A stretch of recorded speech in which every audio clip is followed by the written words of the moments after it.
Hello viewers, I've got two videos for you today, but they're different things, so I thought I'd split them up.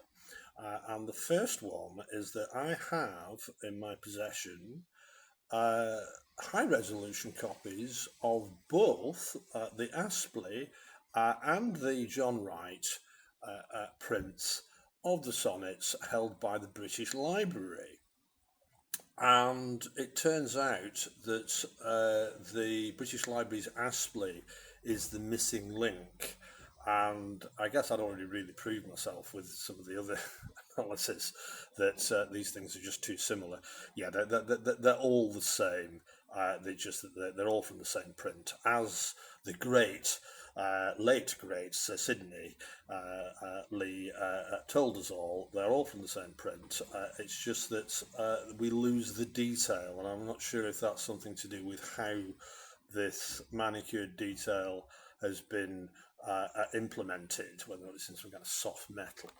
But if we look at this, we look at the British Library's Aspley and Wright on imprinted, and we see that we've got a very crappy monkey's head, but we've got these replaced, I think these are replaced full stops.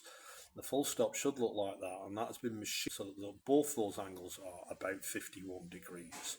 They're noticeably bigger than 45 and less than 60. A lot less than 60. So I've been trying to tell myself that they've just done a really good clone, but I mean, it's already too good.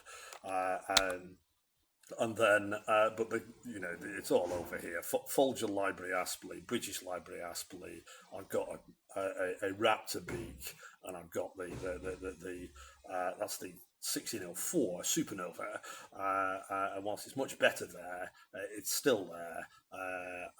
And they just slowly change, and I slowly lose the detail a bit later on.